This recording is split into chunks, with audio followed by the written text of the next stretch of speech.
ఏదైతే కాళేశ్వరం అవినీతి సొమ్ము మీద, కాళేశ్వరం ప్రాజెక్టు కూలిపోవడం మీద, ఏదైతే పీసీ ఘోష్ కమిషన్ మీద అసెంబ్లీలో మేము ఆ కమిషన్ రిపోర్టు అసెంబ్లీలో పెట్టి ముఖ్యమంత్రి గారు మరి మంత్రులు ఒక నిమిషం మంత్రులు కానీ అందరం మరి అసెంబ్లీలో దాని మీద షార్ట్ డిస్కషన్ పెట్టిన సందర్భంగా మరి ఓ పక్క అది జరుగుతుండగానే వాళ్ళు చేసిన తప్పులను ఎండగట్టే కార్యక్రమంలో భాగంగా ప్రాణహిత పేరును మార్చి ప్రాణహిత సృజల సవంతిని మరి కాళేశ్వరం పేరుగా మార్చి అక్కడ తుమ్మిడిహట్టి నుంచి ఇక్కడ మేడిగడ్డకు తరలించి ఆడ 11,000 కోట్లు పెట్టినాక కూడా కాంగ్రెస్ ప్రభుత్వం 5,000 కోట్లు, టీఆర్ఎస్ కూడా నాటి టీఆర్ఎస్ 6,000 కోట్లు పెట్టినాక ప్రాజెక్ట్ కిందికి తరలించి 1,000 కోట్లు ఓ పక్క ఇరిగేషన్ మినిస్టర్, కేంద్ర ఇరిగేషన్ మినిస్టర్ ప్రాణహితల అనువైన స్థానం అని చెప్పినాక కూడా అక్కడి నుంచి కిందికి షిఫ్ట్ చేశారు.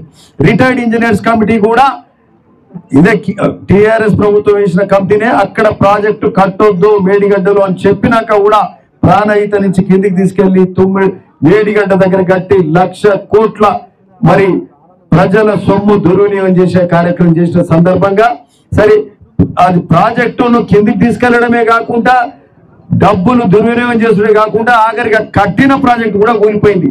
అంటే ఇది ఒక ఏడవ వింత కాదు, 8వ వింతగా ప్రపంచంలో ఇంత పెద్ద ప్రాజెక్ట్ ఎక్కడ కూలిన దాఖలాలు లేవు. అట్లాంటి ఘనకార్యాలు చేసిన వాళ్ళు ఈరోజు మరి నీళ్లు ఎందుకు వదలలేదు అనేది కేసీఆర్, హరీష్ రావు, కేటీఆర్ అంటున్న సందర్భంగా మరి అసెంబ్లీలో మరి షార్ట్ డిస్కషన్ అయింది.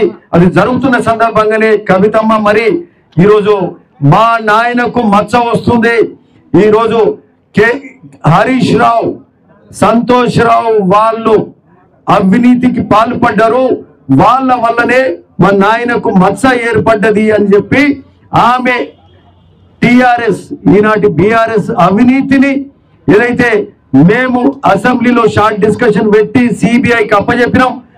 PC Ghosh, vigilance, national dam safety authority వాళ్ళందరూ కూడా వాళ్ళని ఇండెక్ట్ చేసినారు. సిబిఐ ఎంక్వైరీ మొదలే కాలేదు. కవితమ్మ మరి మేము అవినీతి జరిగింది బీఆర్ఎస్ పార్టీల హరీష్ రావు ఇరిగేషన్ మినిస్టర్ అట్లనే సంతోష్ రావులు డబ్బులు తీసుకున్నారు, అవినీతికి పాల్పడ్డారని మరి ఆమె ఫస్ట్ ఎవిడెన్స్ ఆమె ఇవ్వడం జరిగింది. అది కూడా మరి పాత్రికేయుల సాక్షిగా ప్రజలందరికీ కూడా తెలియజేసే కార్యక్రమం జరిగింది. ఈ రాష్ట్రంలో అవినీతి జరిగింది, అవినీతి వల్ల ప్రాజెక్టు ఊలిపోయింది, అంటే వాళ్ళు డబ్బులు సంపాదించుకోరు అని ఆమె చెప్తుంది. మేమంటున్నాం ఈరోజు ఆ అవినీతి సొమ్ము మరి ముఖ్యమంత్రి చెప్తేనే కదా హరీష్ రావు కూడా తీసుకున్నదని కూడా ఈ సందర్భంగా చెప్తున్నాం. ఆ కుటుంబ సభ్యులు అడ్డగోలు అవినీతి చేసిర్రు. ఈరోజు ఆ సంపాదించిన సొమ్మును పంచుకునే దగ్గర మరి పంచాయతీలు అయినట్టున్నాయి. గత 4-5 నెలలకెళ్ళి కవితమ్మ అప్పుడప్పుడు మాట్లాడడం మరి మొన్నటికి మొన్న మరి ఈ హరీష్ రావు, కేటీఆర్ సొంత పార్టీ సొంత ప్రభుత్వం నాటి ప్రభుత్వం మేము అవినీతికి పాల్పడ్డారని చెప్పి నేరుగా ఫస్ట్ ఇన్ఫర్మేషన్ రిపోర్ట్ లాగా సిబిఐకి ఫస్ట్ ఎవిడెన్స్ కవితమ్మని ఇచ్చిన కార్యక్రమం జరిగింది. అంటే డబ్బుల పంచోటి దగ్గర పంచాయతీ అయినట్టుంది, సొంత కుటుంబ సభ్యుల మధ్య పంచాయతీ నేరుగా ఆమె ప్రజలకు తెలియజేసే కార్యక్రమం చేసిండ్రు. మరి మొన్న అది జరిగింది. నిన్న కేసీఆర్ మరి ఆమెను ఇది పార్టీ నుంచి సస్పెండ్ చేసే కార్యక్రమం జరిగింది. ఈరోజు కవిత ఎమ్మెల్సీ సభ్యత్వానికి రాజీనామా కూడా చేయడం జరిగింది. సరే ఏదేమైనా అది వాళ్ళ ఇంటి వ్యవహారం. మాకు వాళ్ళను తెలంగాణ ప్రజలు వాళ్ళకు శాస్త్రి చెప్పిర్రు, వాళ్ళు అసెంబ్లీలో వాళ్ళను ఇంటికి పంపించారు, ప్రభుత్వంలో మరి ఓటమి పాలైనరు, ప్రభుత్వానికి రాలే, పార్లమెంట్ లో మరి డిపాజిట్లే కోల్పోయినరు. మళ్ళా ఇంకా వాళ్ళకు ఉన్నది ఏం లేదు. ఇప్పుడు ఉన్నదల్లా వాళ్ళ అవినీతి, వాళ్ళ అసమర్థత, ఇవన్నీ వెలికి తీసే కార్యక్రమం ఈరోజు జరుగుతుంది. సరే వాళ్ళ కుటుంబ కలహాలు ఎట్లున్నప్పటికీ ఈరోజు కాంగ్రెస్ ప్రభుత్వం మరి గొప్పగా కార్యక్రమాలు జరుగుతూ ఉన్నది. మరి రేవంత్ రెడ్డి గారు మరి సిబిఐ ఎంక్వైరీ చేసినాక, కాంగ్రెస్ ప్రభుత్వం సిబిఐ ఎంక్వైరీ చేసినాక అసెంబ్లీ సాక్షిగా అన్ని పార్టీలు ఎంఐఎం కానీ బీజేపీ కానీ సిపిఐ కానీ కాంగ్రెస్ కానీ అందరూ కూడా ముక్త కంఠంతో సిబిఐ ఎంక్వైరీ చేయాలన్నారు. ఎంక్వైరీ చేయడం జరిగింది.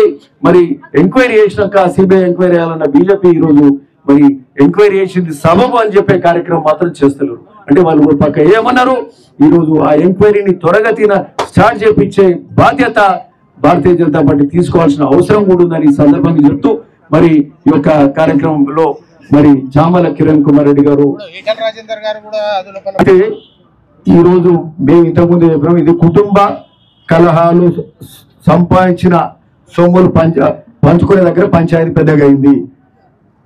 అసెంబ్లీలో కూడా మేము చెప్పడం జరిగింది, మా ముఖ్యమంత్రి గారు కూడా చెప్పడం జరిగింది.